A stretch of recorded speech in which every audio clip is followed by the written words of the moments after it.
அப்படியே முதலாவது அதுல எதை குறித்து நம்ம தியானித்தோம்? முதலாவது எதை குறித்து தியானித்தோம்?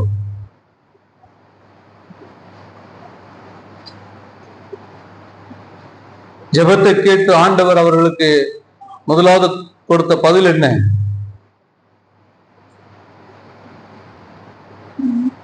அதெல்லாம் வாரத்துல உள்ளதுல இன்னைக்கு கேட்டா எப்படி பாஸ்டர் ஞாபகத்துல இருக்கு போது? முதலாவது கொடுத்த பதில் என்ன? அவர்கள் மேல் பரிசுத்த ஆவியானவர் பொழிந்தருளினார், இறங்கினார். ஜெபத்தை கேட்டு அவர்களுக்கு தேவன் பதில் கொடுத்த எப்படிப்பட்ட பதிலை கொடுத்தார்? பரிசுத்த ஆவியானவரை அவர்களுக்கு கொடுத்தார் என்று பார்க்கிறோம். இரண்டாவதாக, ஜெபத்தை கேட்ட ஆண்டவர் பதில் தந்தார். அவன் போய் யோப்பா பட்டணத்திலே தோல் 12 சீமோன் வீட்டிலே போய் பேதுருவை அழைத்து கொண்டு வந்த பொழுது, பேதுரு அவர்களிடத்திலே இயேசுவை குறித்து பிரசங்கித்த பொழுது, அங்கே இருந்த புறஜாதி ஜனங்கள், புறநிலை வீட்டில் உள்ளவர்கள் எல்லாரும் இயேசுவின் மேல் அவர்கள் விசுவாசம் வைத்தார்கள். அவரை விசுவாசிக்கிறவன் எவனோ அவன் அவருடைய நாமத்தினாலே பாவ மன்னிப்பை பருவாட்டு தீர்க்கதரிசிகள் அவரை குறித்து சாட்சி கொடுக்கிறார்கள் என்றார். இந்த வார்த்தைகளை பேசிக் கொண்டு இருக்கையிலே வசனத்தை கேட்டவர்கள் யாவர் மேலும் பரிசுத்த ஆவியானவர் இறங்கினார். ஆக அவர்கள் இயேசுவை குறித்து கேள்விப்பட்ட உடனே இயேசுவின் மேல் அவர்கள் விசுவாசம் வைத்ததனால் அந்த விசுவாசத்தின் மூலமாக பரிசுத்த ஆவியானவர் அவர்கள் மேல் என்ன செய்யப்பட்டார்? ஊற்றப்பட்டார். அதை தொடர்ந்து 3 வாரமாக நினைக்கிறேன், நாம் இயேசு கிறிஸ்துவிலே நாம் விசுவாசம் உள்ளவர்களாய் இருக்க வேண்டும், கிறிஸ்துவில் நாம் விசுவாசிகளாய் இருக்க வேண்டும் என்று சொல்லி தொடர்ந்து நம்ம என்ன செய்கிறோம்? அதை குறித்து நம்ம தியானித்து கொண்டு வருகிறோம். அதிலும் ஒரு பகுதியாக இன்றைக்கு ஒரு காரியத்தை நாம் தியானிக்க விரும்புகிறோம்.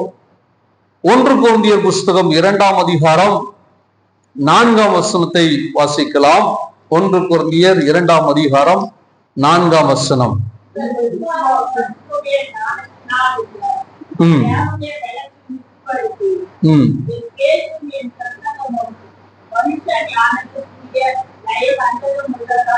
பாருங்க, உங்கள் விசுவாசம், விசுவாசத்தை குறித்து நம்ம நிறைய பிரசங்கம் நம்ம கேட்டிருப்போம். ஆனாலும் இந்த நாட்களை கர்த்தர் நமக்கு கற்றுத்தருகிற காரியங்கள் மிக முக்கியமானவைகள். இவைகளை நாம் மிக உன்னிப்பாய் கவனித்து அவைகளை நாம் ஏற்றுக்கொள்ளும் பொழுது நிச்சயமாய் நமக்கு அது பலன் தரும். இங்கே பவுல் சொல்லுகிறார், உங்கள் விசுவாசம் மனுஷருடைய ஞானத்தினால் அல்ல, தேவனுடைய பலத்தில் நிற்கும்படிக்கு என்று சொல்லுகிறார். ஆகவே கவனிங்க, விசுவாசத்தினாலே என்னென்ன நன்மைகளை பெறுகிற முடியும், எப்படியெல்லாம் நாம் ஆசீர்வதிக்கப்பட முடியும் என்கிறதை கடந்த நாளிலே நாம் என்ன செய்கிறோம்?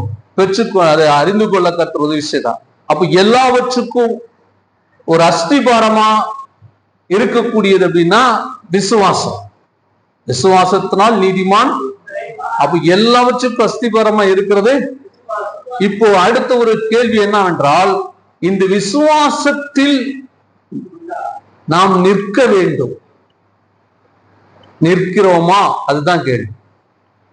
இன்னைக்கு அநேக கிறிஸ்தவ வாழ்க்கையில விசுவாசத்தினால் நீதிமான் பிழைப்பான், விசுவாசித்து அவர்கள் ரட்சிக்கப்படுகிறார்கள், விசுவாசித்து பரிசுத்தாவின் அபிஷேகத்தை பெற்றுக் கொள்கிறார்கள், பாவ மன்னிப்பை பெற்றுக் கொள்கிறார்கள், விசுவாசித்து அற்புதங்களை பெற்றுக் கொள்கிறார்கள்.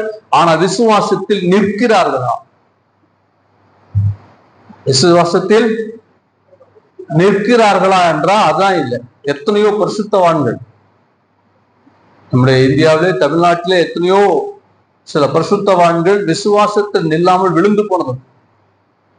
சில அருமையான நல்ல பாடல்கள் நம்ம பாடிருக்கோம். அந்த பாடல பாடின சில ஆட்கள் கூட விசுவாசத்தில் நிலை நிற்கவில்லை. பாலாசி லாரி என்ற ஒரு தேவ மனிதன் இருந்திருக்கு. அவர் மூலமா அநேக அற்புதங்களை கர்த்தர் செஞ்சிருக்கிறார். ஆனா கடைசி வரைக்கும் அவர் விசுவாசத்துல நிலை நிற்கவில்லை. அவருடைய விசுவாசம் மாறி போனது. அதோட எல்லாம் முடிஞ்சிருச்சு. விசுவாசத்துல நிலை நிற்காவிட்டால் நம்ம எவ்வளவு ரட்சிக்கப்பட்டு மேலான நிலையில நாம் போய்கொண்டிருந்தாலும் எல்லா அடிப்படை நிலையிலிருந்து நம்ம முற்றிலும் என்ன செய்வோம்? விழுந்து விடும். அல்லேலூயா. பிசாசை கர்த்தர் படைக்கும் போது அவனை தேவ தூதனாக படைத்தார், தேவனை ஆராதிக்கும் படைத்தார். அவன் அந்த வேலைக்காக படைத்தார். ஆனால் அவன் தேவனுக்கு மேலாக தன்னை உயர்த்த நினைத்த பொழுது விழுந்து போனான். ஆனா நாம அப்படி கிடையாது. நம்மை தேவன் தம்முடைய சாயாக தம்முடைய ரூபத்தின்படி படைத்தார். தம்முடைய சாயலாக தம்முடைய ரூபத்தின்படி படைத்த மனிதன் பாவம் செய்ததுனாலே, தேவ மகிமை அற்றவர்களாகி நாம் தேவனை விட்டு தூரமா போனதுனாலே, நம்மை மீட்டெடுக்கும்படி ஆண்டவராக இயேசு கிறிஸ்து இந்த பூமியிலே மாம்சத்துல வெளிப்பட்டு நம்முடைய பாவங்களை எல்லாம் ஏற்றுக்கொண்டு நமக்காக ஜீவனை கொடுத்து அவர் மரித்து அடக்கம் பண்ணப்பட்டு 3ஆம் நாள் உயிரோடு எழுந்து போனார். இந்த இயேசுவை நாம் விசுவாசிக்கும் பொழுது, ஆதியிலே தேவன் நம்மை எந்த சாயல படைத்தாரோ அந்த சாயலை நமக்கு தந்து நம்மை மீண்டும் தேவன் நம்மை எல்லா காரியங்களிலும் நம்மளை உயர்த்தி கொண்டு போகிறார். இதுக்கு அடிப்படை என்ன? விசுவாசம். ஆனா அந்த தேவ தூதன் அவன் விசுவாசத்துல மேல போகல. படைக்கும் போது தேவன் அவன் அப்படி படைச்சார், அவனுக்கு அந்த ஸ்தானத்தை கொடுத்து படைச்சார். ஆனா நம்ம விசுவாசத்தினால, ஆனா அப்ப அந்த விசுவாசம் இல்லாவிட்டால் நம்ம என்ன செய்ய மாட்டோம்? சொல்லுங்க. விசுவாசத்துல நிலை நிற்காவிட்டால் நாம் என்ன செய்ய மாட்டோம்?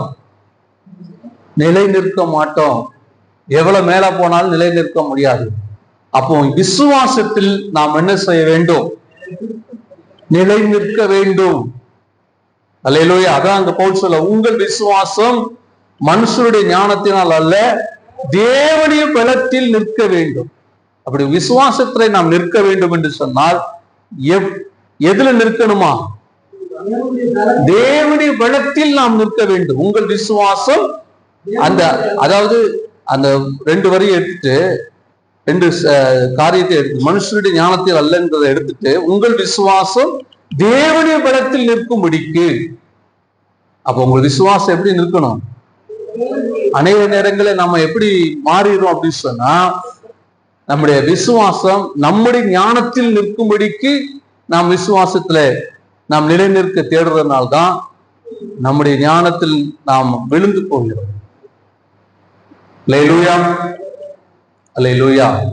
நம்முடைய விசுவாசத்தில் நாம் நிலை நிற்கணும்னா தேவ பலத்துல நிற்கணும். தேவ பலத்துல நின்னாதான் விசுவாசத்துல நிலை நிற்க முடியும். ஏன்னா விசுவாசத்தை துவக்குறவர் அவர் தான், முடிக்கிறவர் தான். நான் தேவனை விசுவாசிக்கிறேன் என்று சொன்னால், நான் தேவனை விசுவாசிப்பதற்கு என்னுடைய ஞானம் காரணம் அல்ல, தேவன் தந்த பலன் தான் நான் தேவனை விசுவாசிக்க வைத்திருக்கிறேன். பழைய ஏற்பாட்டு யூதர்களை, இஸ்ரவேல் ஜனங்களை குறித்து சொல்லும் பொழுது அவர்கள் தேடினார்கள், தேடியும் அவர்கள் என்ன செய்யல? அவர்கள் கண்டடையல. நீதியை தேடினாங்க, நீதி அடையல. ஏன் அடையல? அவர்கள் தங்கள் பலத்தினால் தேடினார்கள், சுய பலத்தில் தேடினார்கள், கிரியில தேடினார்கள். தேவ பலத்தில் தேடல. தேவ பலத்தில் தேடாமல் அவர்கள் தேடினதுனால என்ன செய்யல? இன்னைக்கு இந்த வேத புஸ்தகத்தை, இந்த வேதாகமத்தையே நீங்களும் நானும் இதை படித்ததுனால நாம் விசுவாசிப்போம் என்று சொன்னால் அது 100% சரியாக அது ஏற்றுக்கொள்ள முடியாது. இதை படிக்கும் பொழுது தேவன் நமக்கு தேவனை விசுவாசிக்கக்கூடிய பலனை தருகிறதுனாலதான் நாம் தேவனை விசுவாசிக்கிறோம். அப்படி எத்தனை பேர் விசுவாசிக்கிறீங்க? அல்லேலூயா. ஏன்னா எத்தனையோ வேத புஸ்தகத்தை படித்தும் தேவனை விசுவாசிக்காம போன அநேகர் உண்டு, சரித்திரத்துல இருக்கிறாங்க. வேதத்தை படித்தும் தேவனை விசுவாசிக்காம போனவர்கள் உண்டு. ஏன் என்று சொன்னால் அவர்கள் தங்களுடைய சுய பலத்திலே அதை தேடினார்கள், சுய ஞானத்திலே தேடினார்கள். இன்னும் சொல்ல போனா கிரேக்கர்களை பொறுத்த வரைக்கும் அவர்கள் எதற்கு அதிக முக்கியத்துவம் கொடுக்கக்கூடியவர்கள்? ஞானத்திற்கு. அந்த ஞானத்தினால் அவர்கள் தேடின பொழுது அவர்கள் அதை கண்டடையவில்லை. இன்னைக்கு மனிதன் ஞானத்தினால் மனிதன் கடவுளை தேடுகிறபடினாலே கடவுளை அவனை கண்டுபிடிக்க முடியல. ஆனால் நாம் நம்முடைய ஞானத்தில் அல்ல, தேவ பலத்தில் தேவனை தேடுகிறதுனாலதான் தேவன் மேல் நாம் விசுவாசம் வைத்து நாம் இன்னைக்கு தேவனுக்குள்ளாக என்ன செய்யப்பட்டிருக்கிறோம், மறுபடியும் பிறந்த ஒரு அனுபவத்தை நாம் என்ன செஞ்சிருக்கிறோம், பெற்றிருக்கிறோம். அப்படியா? எத்தனை பேர் அப்படி பெற்றிருக்கிறீங்க? அல்லேலூயா. ஆகவே நம்முடைய விசுவாசம் என்பது எப்படிப்பட்டதா இருக்க வேண்டுமா? உங்கள் விசுவாசம் தேவ பலத்திலே நிற்க வேண்டும். இதற்கு ஒரு காரியத்தை ரோமர் புஸ்தகத்திலே பவுல் ஒரு காரியத்தை சொல்லுகிறார். ரோமர் 11ஆம் அதிகாரத்திலே ஒரு சம்பவத்தை, ஒரு காரியத்தை நமக்கு நாம் புரிந்து கொள்ளும்படி பவுல் நமக்கு சொல்லுகிறார். 11ஆம் அதிகாரம் 15ஆம் வசனத்திலிருந்து வாசிக்கலாம்.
சுவாபக்கிளைகளை தேவன் தப்ப விடாதிருக்க பாருங்க. இங்க தொடர்ந்து வாசிங்களேன்.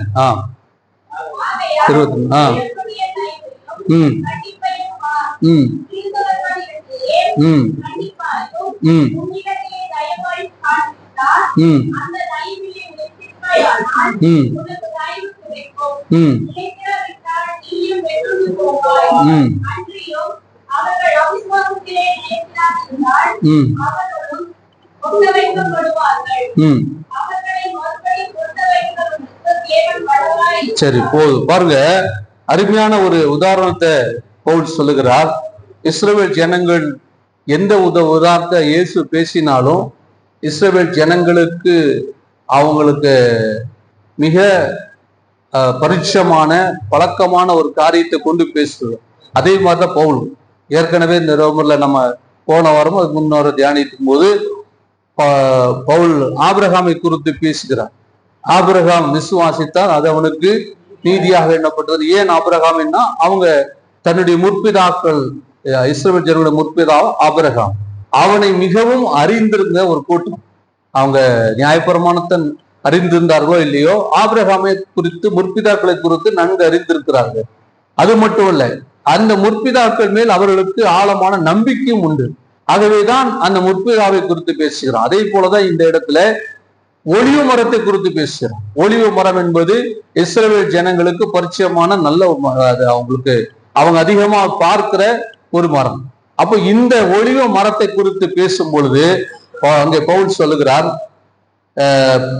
15ஆம் வசனத்துல, அவர்களை தள்ளி விடுவது,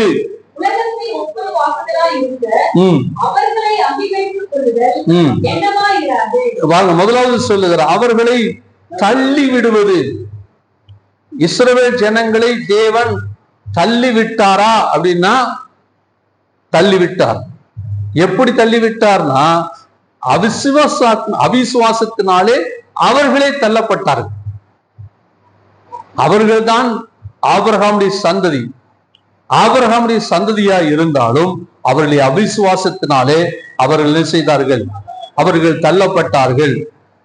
அதுக்கு என்ன சொல்றார்? சில கிளைகள் 17ஆம் வசனத்துல சொல்லும் பொழுது சில கிளைகள் முறித்து போடப்பட்டிருக்கு. அப்படின்னா கவனிங்க, ஒரு நல்ல ஒரிஜினல் ஒரு மரத்துல, ஒரிஜினல் ஒலிவு மரத்துல இருக்கிற ஒரு கிளையை சீக்கிரம் யாரும் முறித்து போடுவது கிடையாது. நல்ல வளர்கிற பலன் கொடுக்கிற ஒரு மரத்தை நம்ம சீக்கிரம் அதை அகற்றி போடுவோமா, வெட்டி போடுவோமா? கண்டிப்பா செய்ய மாட்டோம். ஆனா இன்னைக்கு மனுஷன் தன்னுடைய சுயநலத்திற்காக, அதுவும் அதாவது கட்டிடங்களை கட்டுவதற்காக மரங்களை எல்லாம் அனுசரித்தார். எவ்வளவு நல்ல மரமா இருந்தாலும் பலன் கொடுக்கறதுனாலும் வெட்டி அகற்றி கொண்டு இருக்கிற காலங்களை பார்க்கிறோம். ஆனால் உண்மையா ஒரு நல்ல ஒரு விவசாயி தன்னுடைய தோட்டத்திலே பலன் கொடுக்கக்கூடிய ஒரு மரத்தை அவன் வெற்றி அகற்றுவானான்னு அகற்ற மாட்டான். பலன் கொடுக்காத மரத்தை தான், அது இயேசு ஒரு ஊமையில சொல்லுகிறதை பார்க்கிறோம். பலன் கொடுக்காத ஒரு மரம் இருக்குது அப்படின்னா அது அங்க எஜமான் சொல்றான், அதை வெட்டி போட்டு சொல்லி வேலைக்காரன் இந்த தோட்டக்காரன் சொல்றான். அப்போ பலன் கொடுக்காத மரங்களை தான் வெட்டி போடுவான்.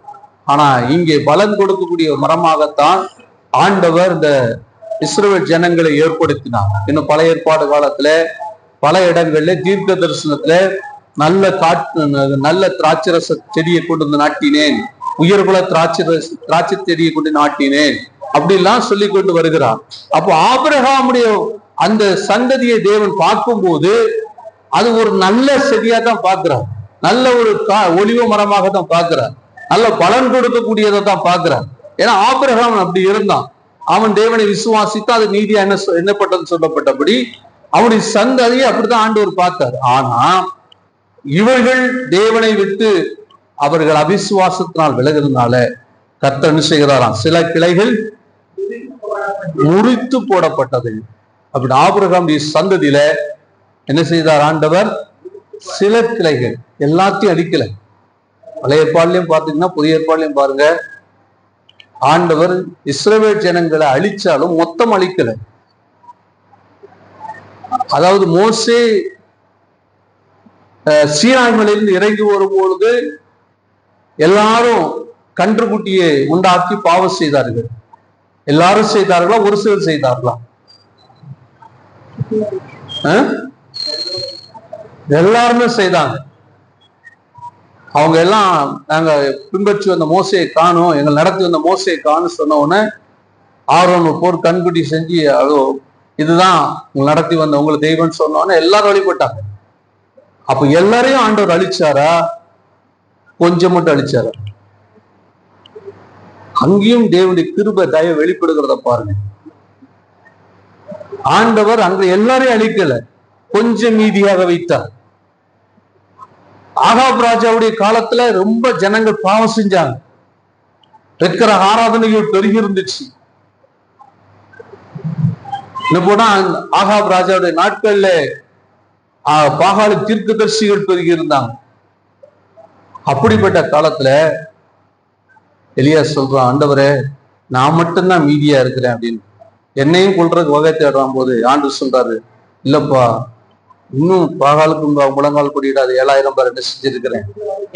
அப்போ எல்லா காலங்களிலும் அதாவது ஜனங்கள் பாவம் செய்தாலும் அக்கிரமம் செய்தாலும் கர்த்தர் எல்லாரையும் அழித்து விடாதபடிக்கு கொஞ்சம் பீதியா வச்சுதான் வந்தார். அதுவும் இஸ்ரவேல் ஜனங்கள். அதனாலதான் சில கிளைகள் வெட்டப்பட்டது, சில கிளைகள் கொஞ்சம். அதுதான் அது ஒரு தேவனுடைய தெரிந்து கொள்ளுதல். சரியா? ஆண்டவர் சொல்றாரு தெரிந்து கொள்ளுதலை குறித்து பேசும்போது, யாக்கோபை சிநேகித்து ஏசாவை வெறுத்தேன், இது தெரிந்து கொள்ளுதல். அதுக்குள்ள நம்ம போக வேண்டாம். ஆகவே கவனிங்க, இப்படி வெட்டப்பட்டதான அந்த காட்டு ஒலிவ மரம் நல்ல சுவாப மரம், நல்ல பலன் கொடுக்கக்கூடியது. இப்போ யூத ஜனங்கள்ல ஆண்டவர் சிலர் அவிசுவாசத்தினால் தள்ளிவிட்டாலும் அந்த இடத்துல கர்த்தர் என்ன செய்கிறாராம்? வாசிங்க 17ஆம் வசனம்.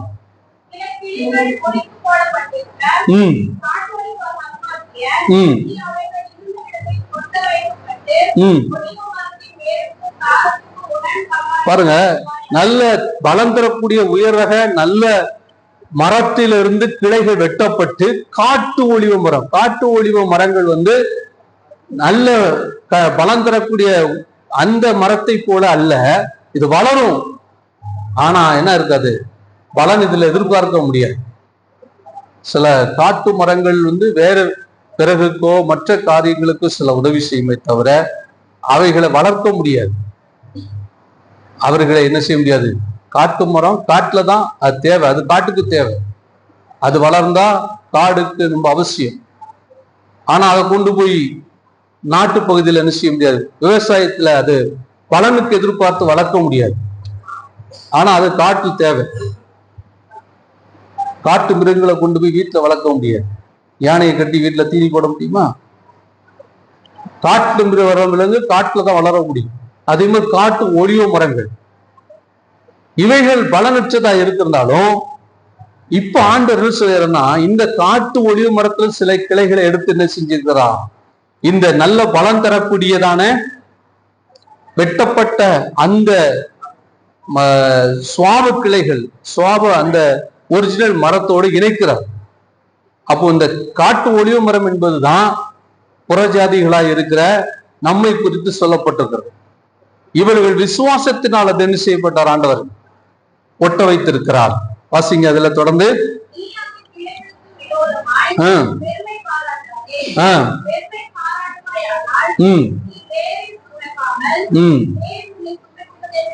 பாருங்க, ஒட்ட வைக்கப்படும் போது நீ என்ன செய்யாத, பாருங்க, விசுவாசத்தினால் நீதிமான் பிழைப்பான் என்று சொல்லப்பட்டபடி நாம் விசுவாசத்தினாலதான் ஒட்ட வைக்கப்பட்டிருக்கோம். இயேசுவை விசுவாசித்ததன் மூலமா தான் இன்னைக்கு நம்ம யாரா மாறி இருக்கிறோம், தேவனுடைய பிள்ளைகளாய் தேவனுடைய ஜனங்களாய் மாற்றப்பட்டு இருக்கிறோம். ஆனால் பழைய ஏற்பாடு கால நாட்களை பொறுத்த வரைக்கும் தேவனுடைய பிள்ளைகள் என்று, தேவனுடைய ஜனங்கள் என்று அழைக்கப்பட்டது யாரு? இஸ்ரவேல் ஜனங்கள் தான். சபை என்ற அந்த வார்த்தை இப்ப உருவானதல்ல, புதிய ஏற்பாட்டுல புதிய ஏற்பாடு காலத்துல உருவானதல்ல. பழைய ஏற்பாட்டிலே சபை என்ற வார்த்தை சொல்லப்பட்டிருக்கிறது. எதற்கு? சபை என்றால் எக்லீசியா, வெளியிலே அழைக்கப்பட்டவர்கள். யார் வெளியிலே அழைக்கப்பட்டவர்கள்? எகிப்திலிருந்து வெளியிலே அழைக்கப்பட்ட ஜனங்கள், அவர்களுக்கு அந்த பெயர் கொடுக்கப்பட்டது. கவனிங்க, அப்போ அந்த சபையில இன்னைக்கு நம்ம சின்ன சின்ன கட்டிடங்கள்ல அங்கங்க கூடியிருந்தாலும் அன்றைக்கு எல்லாமே ஒரேதான் பார்க்கப்பட்டது. அதே போல இன்னைக்கு முழு உலகத்திலும் இருக்கிற எல்லா மீட்கப்பட்ட ஜனங்களையும் சேர்த்துதான் சபை. நாம் அங்கங்க கூடி சில கூட்டமா இருந்தாலும் முழு உலகம் இங்க இருக்கிற மீட்கப்பட்ட எல்லா ஜனங்களும் தான் யாரு? சபை. இந்த சபையில கொண்டு வந்து கர்த்தர் நம்மளை என்ன செஞ்சிருக்கிறார்? ஐக்கியமாக்கி இருக்கிறார், இணைத்திருக்கிறார். இல்லையா? அப்போ கவுனிங்க, காட்டு ஒளிவு மரங்களா இருந்த நம்மை, எதற்கும் பலனற்றவர்களா இருந்த நம்மை தேவன் இப்பொழுது எங்க கொண்டு வந்து சேர்த்திருக்கிறாரு? சபையில கொண்டு வந்து சேர்த்திருக்கிறார். எதனால? விசுவாசத்தினால. அவர்களோ தெரிந்து கொள்ளப்பட்டவர்கள். யாரு சொல்லுங்க? யாரு? இஸ்ரவேல் ஜனங்கள், ஆபிரகாமுடைய சந்ததி, தெரிந்து கொள்ளப்பட்ட ஜனங்கள். நாம விசுவாசத்தினாலே என்ன செய்யப்பட்டிருக்கிறோம்? தெரிந்து கொள்ளுதல் இன்னும் நிறைய விஷயங்கள் இருக்குது. ஆனால் முதல் தெரிந்து கொள்ளுதல் முதல் படி பார்க்கும்போது ஆபிரகாமுடைய சந்ததி. அந்த ஆபிரகாமுடைய சந்ததியை தேவன் தெரிந்து கொண்டது போல நம்மை தெரிந்து கொள்ளவில்லை. அதுக்கு நிறைய வித்தியாசங்கள் இருக்கு. இல்லையா? ஏன்னா ஆண்டவர் கடைசி வரைக்கும் அந்த ஆபிரகாமுடைய சந்ததியை கைவிடவே மாட்டார். ஏன்னா அந்த தெரிந்து கொள்ளுதல் இருக்கு. வெளிப்படுத்தின விஷயத்துல 1,44,000 பேர் என்பது தெரிந்து கொள்ளப்பட்ட அவர்கள், சபை கிடையாது. இன்னைக்கு மீட்கப்பட்ட கூட்டம் கிடையாது. என்ன, அவர்கள் அவ்வளவு பாவம் செஞ்சாலும் கர்த்தர் கடைசி நாள்ல அவங்களை தெரிந்து கொண்டதுனால அவர்களை ஆண்டவர் கடைசி நாள் என்ன செய்வார்? மீட்டு எடுப்பான். சரி, போகட்டும். ஆகவே நீ அதற்கு விரோதமா என்ன செய்யாத, பெருமை. எதற்கு விரோதமாக? இஸ்ரவேல் ஜனங்கள் அவங்களே விழுந்து போனாங்க. பாரு, நான் விசுவாசத்தினால் நான் இன்னைக்கு நிக்கிறேன் அப்படின்னு சொல்லி பெருமை பாராட்டேன். அப்படி பெருமை பாராட்டுறான்.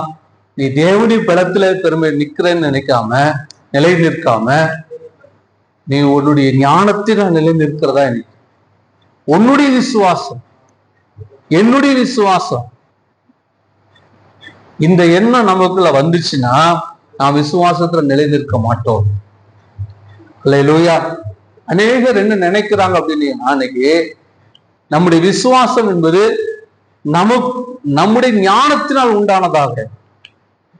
கிரேக்கர்களுக்கு ஞானத்துல பேர் பெற்றவங்களா இருந்தாலும் அவங்க ஞானத்தினாலே தேவனை தேடவில்லை, தேவனை அறிந்து கொள்ளவில்லை.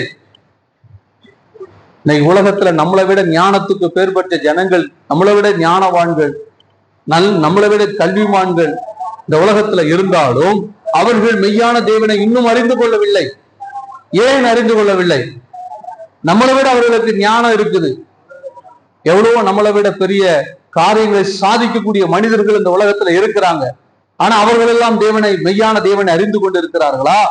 அவர்கள் எல்லாம் மெய்யான தேவனை அவர்கள் தேடுகிறார்களா? இல்லை.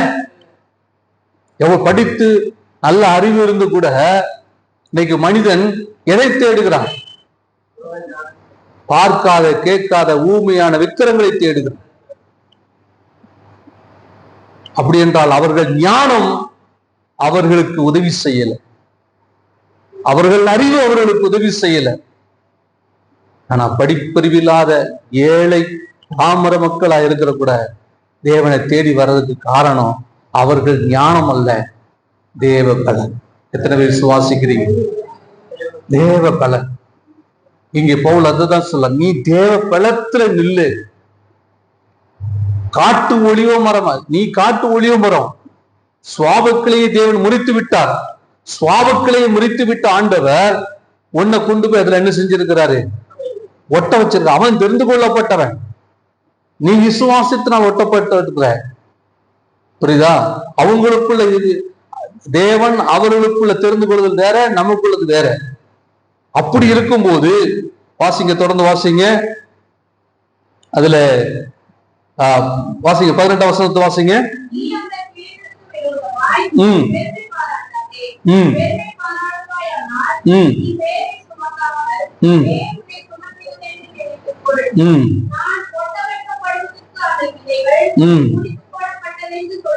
அநேக நேரங்கள்ல இது ரோமர் புறஜாதி மத்திய சொல்றாரு, நான் ஒட்ட வைக்கப்படுறதுதான், நான் விசுவாசத்துல நிலைநிற்பது, நான் விசுவாசித்து தேவனை பின்பற்றுவதற்கு தான் கர்த்தர் அவங்களெல்லாம் அவங்க அவிசுவாசத்தினால் அவங்கள தள்ளிட்டாரு அப்படின்னு மட்டும் நினைக்காது. அது தெரிந்து கொள்ளுதல். ஆனா நீ விசுவாசத்துல நிலை நிற்கிறன்னா என்ன செய்யக்கூடாது? பெருமை பாராட்டாதே. பெருமை வந்துருச்சுனாலே நான் விசுவாசத்துல நிலை நிற்க முடியாது. பெருமைக்கு காரணமே நல்ல அந்த பெருமை வரும்பொழுது நம்ம உற்று நோக்கி பாருங்க, ஏன் பெருமை வருது? அங்கே நான் என்ற வார்த்தை, அந்த நான் என்ற எண்ணம் நமக்குள் உதிக்கும் போதுதான் பெருமை வரும்.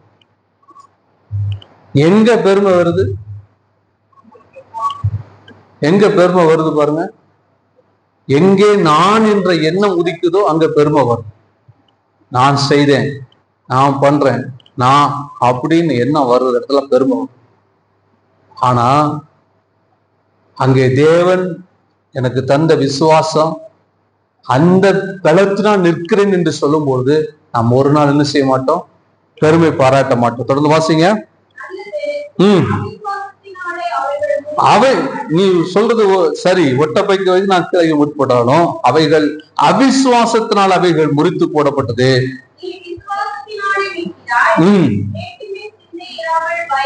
பயந்துரு, சுவாபக்கிளையே தேவன் தப்ப விட. இங்கதான் ஆண்டவர் ரொம்ப முக்கியமா ஒரு வார்த்தையை போல் பயன்படுத்துறான். சுவாபக்கிளையே தேவன் அப்படின்னா பாருங்களேன், அந்த தெரிந்து கொள்ளுதல் எவ்வளவு முக்கியமானது பாருங்க. சுவாபக்கிளையே தேவன் அப்படின்னா அவனே அப்படின்னா என்ன அர்த்தம்? அப்ப அவன் அந்த அளவுக்கு முக்கியமான ஒரு ஆளு. யாரு? ஆபிரகாமின் சந்ததி இஸ்ரவேல் ஜனங்கள் எந்த அளவுக்கு முக்கியமானவர்களா தேவனுடைய பார்வையில் இருக்கிறாங்க பாருங்க. தேவனுடைய தெரிந்து கொள்ள எப்படி இருக்கும் பாருங்க. கர்த்தர் அதனாலதான் அந்த சந்ததிய ஆண்டவர் அவ்வளவு தெரிந்து கொண்டதுனாலதான் இன்னைக்கு வரைக்கும் கைவிடாம வச்சிருக்கிறார். ஏசாவை வெறுத்தேன், யாக்கோபை தெரிந்து கொண்டேன்னு சொன்ன ஆண்டவர் ஏன் அந்த யாக்கோபை கர்த்தர் தெரிந்து கொண்டாரோ அந்த நோக்கத்தை தேவன் நிறைவேற்றுவதற்காகத்தான் இன்னைக்கு அவங்க கைவிடாம வச்சிருக்கிறார். சொல்றாரு அப்படியாக வாசிங்க, சுவாபக்கிளைய தேவன் தப்ப விடாதிருக்க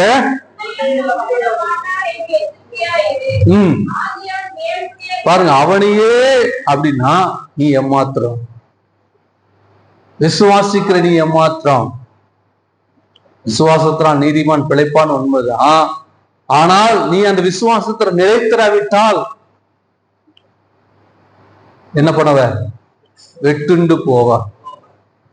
அப்ப நிலைத்திருக்க வேண்டும் என்றா அப்படியே கட்டிய பிடிச்சிட்டு அர்த்தம் இல்ல. என் சுய ஞானத்தினால் அல்ல, தேவ பலத்தினால் நிற்கிறேன் என்று என்னவே. அல்லேலூயா. வாசிக்க தொடர்ந்து.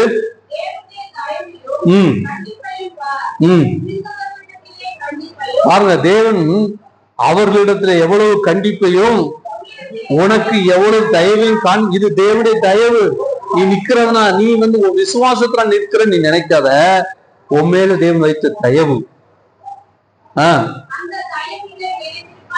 இந்த தயவிலே நிலைத்திருப்பாயானால் உனக்கு தயவு கிடைக்கும். நிலைத்திராவிட்டால் நீயும் வெட்டுண்டு போவாய்.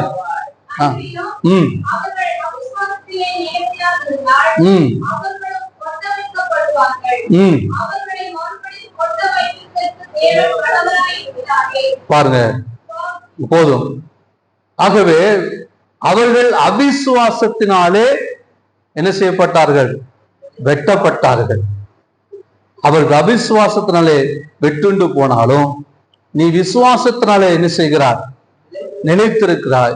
இதே விசுவாசத்துல நீ நிலைத்திருந்தால் நீ என்ன செய்ய மாட்ட? ஒரு நாளும் வெட்டப்பட மாட்டா. அப்படி விசுவாசத்துல நிலைத்திருக்கணும் வேணும்னா என்ன செய்யணுமா?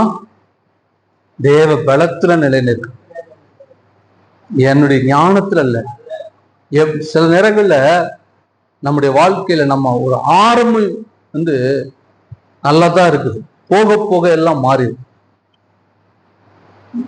ஆரம்பத்துல நம்ம எல்லாமே தேவ பலத்துல நிற்கிற நாம போக போக நம்ம என்ன ஆகிடணும்? சுய பலத்துல வாழ ஆரம்பிச்சிடும், சுய பலத்தை சார்ந்து இருக்க ஆரம்பிச்சிடும், சுய பலத்துல ஜீவிக்க ஆரம்பிக்கிறோம், சுய பலத்துல ஓட ஆரம்பிக்கிறோம். அங்கதான் பிரச்சனை. ஆகவே சுய பலத்துல ஓடாதபடிக்கு நாம் நிலை நிற்க வேண்டும். இன்னொரு காரியத்தை வாசிங்க. 1 கொரிந்தியர் 3ஆம் அதிகாரத்துல 12ஆம் வசனத்தை வாசிங்க.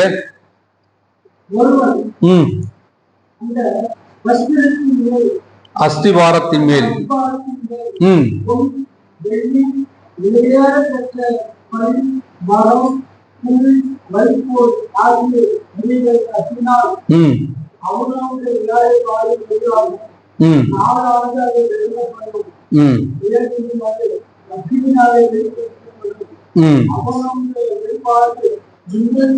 வேலைப்பாடு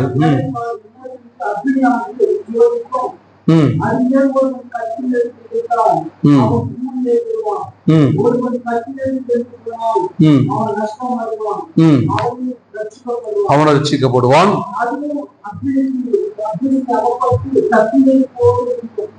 போதும். இங்க இன்னொரு காரியத்தை பவுல் இந்த இடத்துல சொல்லுகிறார். ஒருவன் என்ன செய்யறான்? அதாவது அதுக்கு முன்னால 11ஆம் வசனத்துல இருந்து சொல்லப்படுகிறது. 10ஆம் வசனத்துல வாசிங்க.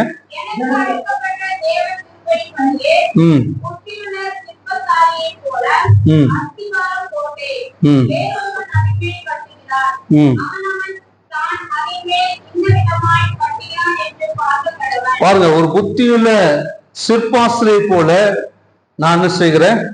அஸ்திபாரம் போட்டேன்னு பவுல் சொல்றார். அதே மாதிரி இன்னைக்கு நாம் விசுவாசத்தினாலே நாம் அஸ்திபாரம் போட்டிருக்கிறோம். விசுவாசம் தான் நம்மளுடைய எல்லா அஸ்திபாரம். அதன் மூலமான கிறிஸ்துவ வாழ்க்கை கட்டி எழுப்பப்படுகிறது. இப்படி போடப்பட்ட அஸ்திபாரம் என்ன செய்யுமா? இப்படிப்பட்ட அஸ்திவாரத்தின் மேலே விலையேற பெற்ற பொன், வெள்ளி, எப்படி வேணாலும் நீங்க அது மேல கட்டிக்கலாம். சிலர் ஆவிக்குரிய வாழ்க்கையில நல்லா வளர்ந்து நல்ல ஆண்டவருக்காக நல்லா பயன்படக்கூடிய நிலையில கிருபை வரங்களை பெற்று செயல்படக்கூடிய நிலையில இருப்பாங்க. சிலர் ரட்சிக்கப்பட்டிருப்போம், அவ்வளவுதான். சிலர் ரட்சிக்கப்பட்டு அபிஷேகம் பெற்று அந்த நிலையில ஏதோ சபைக்கு வருவோம், ஆராதிப்போம், போவோம், ஜெபம் பண்ணுவோம். இதுதான் நம்ம வாழ்க்கை நடக்கும். ஒரு சில அதை தாண்டி எங்கேயாவது சர்ச்சையில வெளியில என்ன கூட்டம் போனா வருவாங்க, எங்கேயாவது வெளியில போயிட்டு கூட்டத்துக்குலாம் அட்டன் பண்ண வருவாங்க. ஆனா ஆராதனைக்கு ஒழுங்கு வர மாட்டாங்க. அவங்க விருப்பம், நம்ம என்ன செய்யறது? பாவம், அவங்களுடைய பலவீனம். ஒரு சிலருக்கு விசேஷித்த கூட்டம் வச்சா ஓடிடுவாங்க. அது ரொம்ப பிடிக்கும், விசேஷித்த கூட்டம். சிலருக்கு திருவிருந்து மட்டும்தான் பிடிக்கும். இது ஆவிக்குரிய ரீதியில சொல்றேன். ஒவ்வொருவரும் ஒவ்வொரு விதங்களிலே அவருடைய விசுவாசத்தின்படி என்ன செய்யறாங்க, தங்களுடைய ஆவிக்குரிய வாழ்க்கையை கட்டி எழுப்புறாங்க. ஒவ்வொருவரும் கட்டி. ஆனால் எப்படி கட்டி எழுப்பினாலும் அவளுடைய வேலைப்பாடு நாளானது அதை என்ன செய்யும். ஆமா, நீங்க விசுவாசத்தினாலே நீங்க கட்டி எழுப்பக்கூடிய காரியங்கள் இப்போ உங்களுக்கு அது ஒண்ணும் தெரியாது. ஆனால் எப்ப வெளிப்படுமா? அக்கினியினாலே வெளிப்படும். அது அக்கினினாலே வெளிப்படுத்தப்படும். அக்கினி என்று சொன்னா வெறும் நெருப்பை குறித்து அங்க சொல்லப்படும். அக்கினி என்பது புடமிடுவது, சோதிப்பது. ஒவ்வொரு மனிதனுடைய வாழ்க்கையில விசுவாசத்துல சோதிக்கப்படுவது அவசியமா இருக்கிறது. ஒவ்வொரு வாழ்க்கையில் நடக்கும். அக்கினி கண்டிப்பா ஒவ்வொருடைய வாழ்க்கையிலும் ஒவ்வொரு அதாவது நிலைகள்லையும் அந்த சோதனையை நாம் கண்டிப்பா என்ன செய்ய முடியும், பார்க்க முடியும். இப்போ படிக்கிற பிள்ளைங்க எடுத்துருக்குறாங்க, அவங்க ஒரு அடிப்படை 3kg அதுல இருந்து அப்படி வரும்போது ஒவ்வொரு ஸ்டாண்டர்ட்லையும் அவங்களுக்கு ஒரு பரீட்சைன்னு ஒண்ணு இருக்குது. எதுக்கு?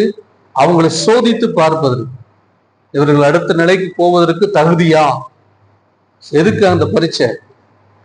அடுத்த நிலைக்கு அவன் போறதுக்கு தகுதியா. இந்த தகுதி அடைகிறவன் தான் அடுத்த மேலான நிலைக்கு என்ன செய்ய முடியும், போக முடியும். ஆக ஒவ்வொரு நிலையிலும் அவனுக்கு ஒரு பரீட்சை இருக்கு, ஒரு சோதனை இருக்கிறது. இதே மாதிரிதான் நம்முடைய வாழ்க்கையிலும் ஒவ்வொரு நிலையிலும் இதுக்கு ஒரு வருஷம் காலங்கள் நமக்கு கிடையாது. தேவன் எப்போ நம்மளை சோதிக்க நினைக்கிறாரோ ஆண்டவர் சில விசுவாச பரீட்சையை நமக்கு வைக்கிறார். இந்த விசுவாச பரீட்சை வைக்கும் பொழுது அப்பதான் நம்ம கட்டின கட்டடம் நிக்குதா நிக்கலையான்னு தெரியும். ஒரு நாள், மாதத்துக்கு ஒரு நாள் திருவிழந்துக்கு சர்ச்சுக்கு வரலாம், தப்பு, அது உங்க விருப்பம். இல்ல விசேஷ கூட்டத்துக்கு வரலாம், அது உங்க விருப்பம். இல்ல கிறிஸ்துமஸ்க்கு மட்டும் வரலாம், அது உங்க விருப்பம். ஆனா சோதனை வரும் பொழுது நாம் நிற்கிறோமா, அதுதான் முக்கியம். சோதனை வரும்பொழுது ஒருவேளை ரெகுலரா ஒரு ஞாயிற்றுக்கிழமை கூட மிஸ் பண்ணாம சபைக்கு வர ஆட்கள் இருக்கும். எல்லா பிரேயர், எல்லா கூட்டத்திலையும் பங்கு பெறுகிற ஆட்கள் இருப்பாங்க. ஆனா அவர்கள் கூட சில நேரங்கள்ல சோதனைக்கு நிற்பது கிடையாது. ரெகுலரா ஒழுங்கா ஜெபம் பண்ற, பைபிள் வாசிக்கிற ஆட்கள் கூட சில நேரங்கள்ல சோதனைக்கு நிற்பது கிடையாது. சிலர் வராம, அதாவது சிலர் நிறைய சில குடும்பங்கள்ல சில இடங்கள்ல ஆட்களை சந்திச்சிருக்கிறோம். அவங்களால என்னன்னா சபைக்கு வர முடியாத சூழ்நிலைகள்ல ஈடுகள்ல இருக்கிறாங்க. அது அவங்களுடைய குடும்ப பிரச்சனை, அவங்களுடைய அதாவது சமுதாய பிரச்சனைகள், சமுதாயத்து கட்டு, குடும்பத்தின் பிரச்சனையில வெளியில வர முடியாம வீட்டுக்குள்ள இருக்காங்க. ஆனா அவங்க வருகிற எவ்வளவோ சோதனைகள்ல அந்த பரீட்சையில அவங்க ஜெயிக்கிறாங்க. காரணம் அவருடைய விசுவாசம் அப்படிப்பட்டதான உறுதியான விசுவாசமா இருக்கு. அவங்க விசுவாசத்துல நிலைத்து நிற்கிறாங்க. அதனால என்ன சோதனை வந்தார். ஆனா ரெகுலரா சர்ச்சுக்கு வந்தா கூட, ரெகுலரா எல்லா காரியங்களும் பங்கு பெற்றா கூட அநேகர் வாழ்க்கையில பாத்தீங்கன்னா அவங்க விசுவாசத்துல நிலை இருப்பது கிடையாது. அததான் இங்க பவுல் சொல்லுகிறார். வாசிங்க, திரும்ப வாசிங்க 13ஆம் வசனம். அவன் அவனுடைய வேலைப்பாடு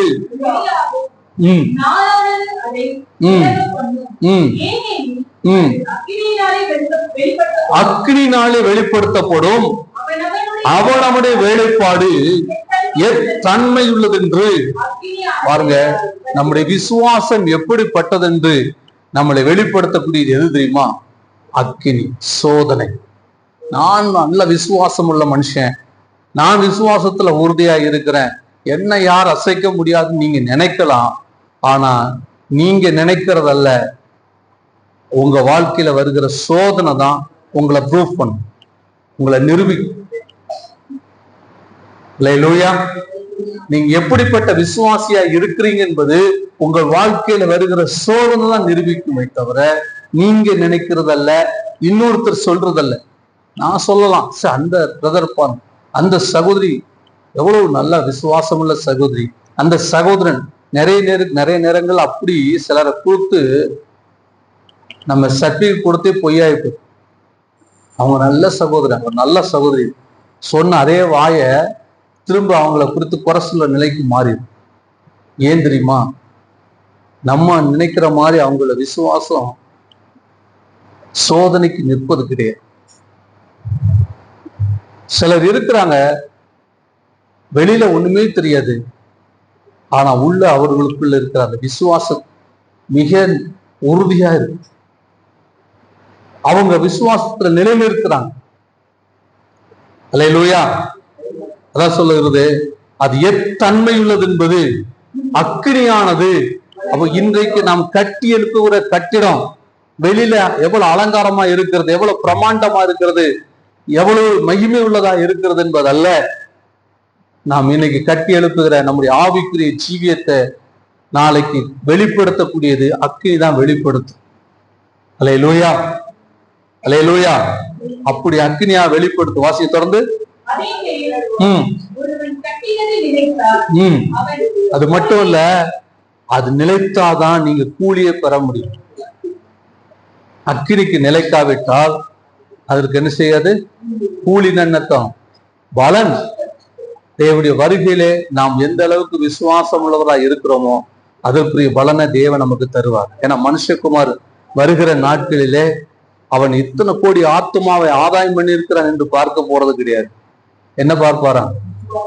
விசுவாசத்தை காண்பாரோ. நிறைய விஷயங்களுக்கு நம்ம முக்கியத்துவம் கொடுக்கிறோம், ஆனா அடிப்படையானது விசுவாசம். அதை தவற விட்டா ஆண்டவர் வரும்போது அதுதான் பார்க்கிறார். நான் இவ்வளவு அற்புதம் செஞ்சேன், என்ன நான் இவ்வளவு ஆத்துமாக்கள் ஆதாயம் பண்ண, விசுவாசத்தை காண்பாரோ.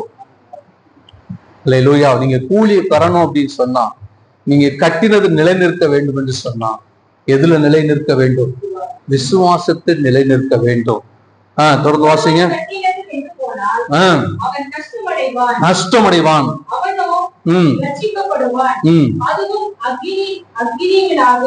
அக்கினியில் அகப்பட்டு தப்பினது போல இருக்கு. பாருங்க, ஆக கட்டினது வெந்து போனால் அவன் என்ன போனான்? நஷ்டம் அடைவான். அவ்வளவு தூரம், அவ்வளவு நாட்கள், அவ்வளவு காலங்கள், சிலர் ரொம்ப கஷ்டப்பட்டு ஊழியத்தை கட்டி எழுப்புற ஆட்கள்லாம் நிறைய ரொம்ப கஷ்டப்பட்டு ஊழியத்தை கட்டி எழுப்பி கடைசியில அந்த ஊழியமே இல்லாம போறது. ஏன்? எதுல கட்ட வேணும்னா விசுவாசத்துல கட்டணும். விசுவாசத்துல, அதாவது விசுவாசம் இருந்தா நமக்கு வேண்டிய எல்லா சப்போர்ட்டையும் தேவன் நமக்கு தரும். பொருளாதார உதவியை தருவார், ஜப உதவியை தருவார், அதெல்லாம் இது தானா வரக்கூடியது. ஆனா நமக்கு இருக்கிற செல்வாக்கை பயன்படுத்தி நம்ம சில நேரங்கள்ல சில காரியங்களை நம்ம கட்டி எழுப்பும் போது விசுவாசம் இல்லாவிட்டால் அவைகள் என்ன செய்யுமா? வெந்து போகும், அவனும் நஷ்டம் அடையும். உங்களுடைய ஆவிக்குரிய ஜீவியத்துல, உங்களுடைய ஊழிய பாதையில நீங்க விசுவாசத்துல கட்டி பாருங்க. சிலர் சொல்லுவாங்க, ஆரம்பத்துலதான் சிலர் பார்த்துருக்குறேன், சில பாஸ்டர்ஸ் வருவாங்க, ஐயா நாங்க விசுவாசத்துல சர்ச்சை கட்டுறோம், ஐயா ஏதாவது உதவி செய்யுங்க. என்னதான் விசுவாசத்துல சர்ச்சை கட்டுற ஐயா? இங்க இருக்கக்கூடிய நிறைய சில, அதாவது மெயின்லைன் சர்ச்சஸ் 22 சபைகள்ல இருக்கிற ஐயர்கள் இங்க இருக்கிற இண்டிபெண்டன்ட் பாஸ்டர்ஸை மதிக்கிறதே கிடையாது. தவறா சொல்லல, காரணம் இவங்க அப்படி நடந்துக்கிறாங்க. பெண்டிகாஸ்டல் பாஸ்டர் மதிக்கிறதே கிடையாது. ஏன்னா எல்லாம் போய் அவங்ககிட்ட போய் கொடுங்கன்னு கேட்கறதுனால.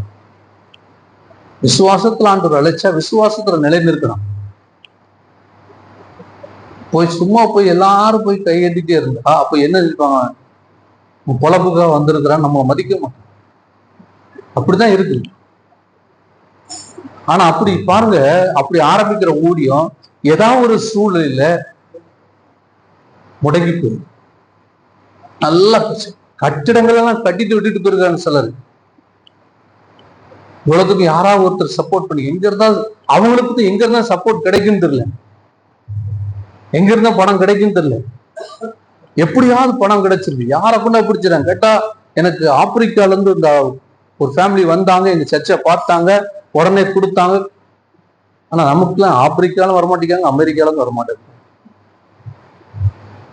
நல்லது. எத்தனை பேர் சொல்றீங்க நல்லது? நல்லதா நல்லது இல்லையா? கர்த்தரா கொண்டு வரட்டும். வெள்ளை காக்காவோ கருப்பு காக்காவோ கர்த்தரா கொண்டு வருவேன்.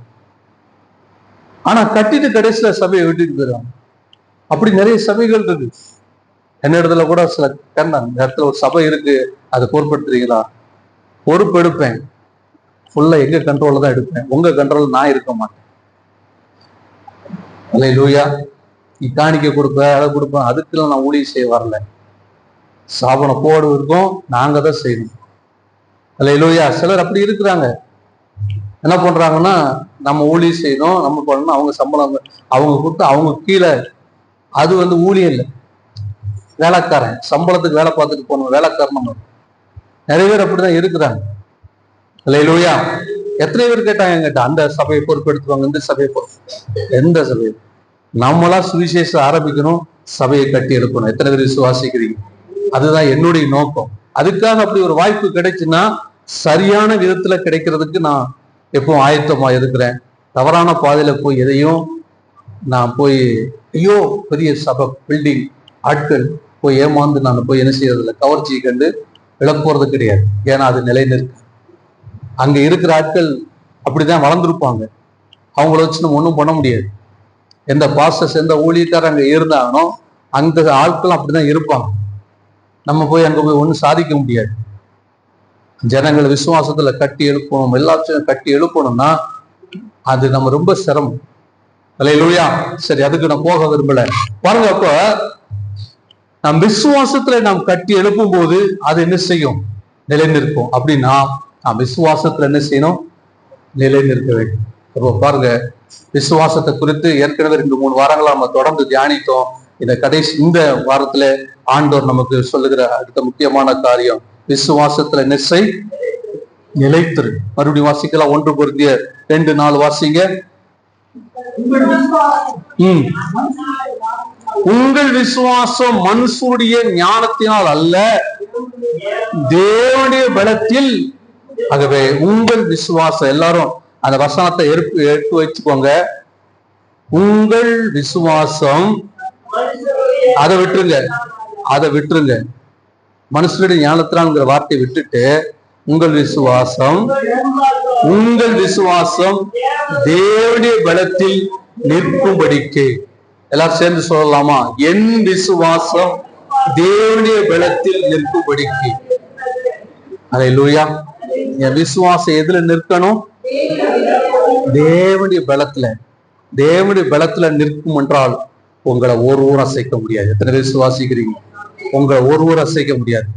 உங்களை மட்டும் இல்ல, உங்க குடும்பம், நீங்க கட்டி எழுப்புற ஊழியம், ஒருவரும் ஒரு நாள் அசைக்க முடியாது. அல்லேலூயா. உங்களை அசைக்கப்பட முடியாது என்பது உங்களுக்குரிய ஒன்றையும் ஒருவரால் அசைக்க முடியாது. கர்த்தர் உங்களுக்கு வேண்டிய கிருபை தருவார்.